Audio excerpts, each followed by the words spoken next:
चुनावी सरगर्मी के बीच सिवान फिर से एक बार दहल उठा है और सिवान में एक दरोगा की हत्या कर दी गई। बेरहमी से उसका गला रेता गया। इस खबर के सामने आने के बाद पूरे इलाके में हड़कंप मच गया और फिर से सवाल सुरक्षा व्यवस्था पर खड़ा हो गया कि चुनाव के समय पूरी पुलिस महकमा एक्टिव था।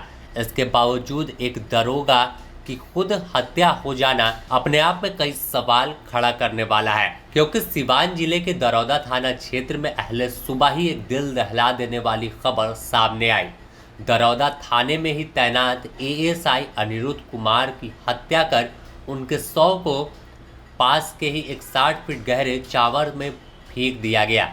जिसके बाद पुलिस को जानकारी मिली तो पुलिस मौके पर पहुंची और शव को कब्जे में लिया। देखते ही देखते इस खबर की जानकारी जैसे ही लोगों को मिली, लोगों की भीड़ उमड़ पड़ी और हर कोई यह सोच में पड़ गया कि आखिर सिवान फिर से कैसे दहल रहा है। और चुनाव के समय इस तरह की वारदात का सामने आना अपने आप में कई सवाल को छोड़कर जाता है। स्थानीय लोगों के मुताबिक सुबह जब वह टहलने निकले थे तो उन्होंने देखा कि एक शव पड़ा है। लोगों ने जाना नहीं, क्योंकि सिविल ड्रेस में थे, कि यह कौन व्यक्ति है। तुरंत इसकी सूचना पुलिस को दी गई। पुलिस मौके पर पहुंची और जब देखा तो पुलिस भी चौंक गई, क्योंकि जो शव पड़ा हुआ था उन्हीं के थाने में पदस्थापित एएसआई का था और उसकी गला रेत कर बेरहमी से हत्या की गई थी। हत्या की बर्बरता को देखते हुए जिला के वरीय अधिकारी भी घटनास्थल पहुंचे और जांच में जुट गए हैं। मौके पर एफएसएल टीम को ही बुलाया गया और पूरी जांच शुरू कर दी गई है। पुलिस सूत्रों के मुताबिक एएसआई अनिरुद्ध देर रात ड्यूटी पर थे, जिसके बाद सुबह उनका शव बरामद हुआ है।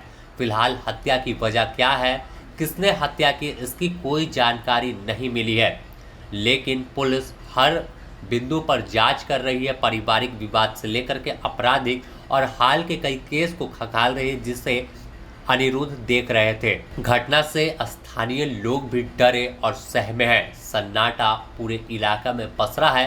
हालांकि पुलिस ने दावा किया है कि जल्द ही अपराधियों को पकड़ लिया जाएगा और पूरे मामले से पर्दा उठेगा, लेकिन लोग डर के साए में इसलिए है कि चुनाव का समय है और चुनाव के समय अगर किसी आम व्यक्ति की हत्या हो जाती वो अलग बात होती, लेकिन जब रक्षक की ही जो रक्षा करने को है, जिन पर जिम्मेवारी थी, वह खुद सुरक्षित नहीं है, तो आखिर फिर सिवान के लोग, दरौदा थाने क्षेत्र में रहने वाले लोग खुद को कैसे सुरक्षित महसूस करेंगे, यह सवाल आज पूछ रहे हैं।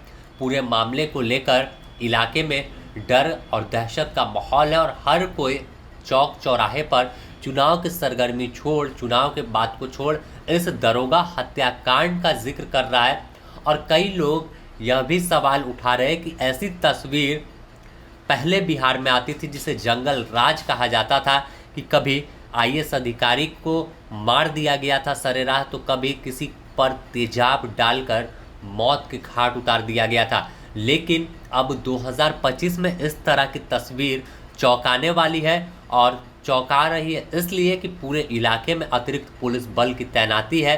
सेंसिटिव इलाका है और ऐसे में खुद एक एएसआई की जान चली जाना और निर्मम गला रेत कर हत्या कर देना अपने आप में सुरक्षा पर भी सवाल खड़ा करने जैसा है।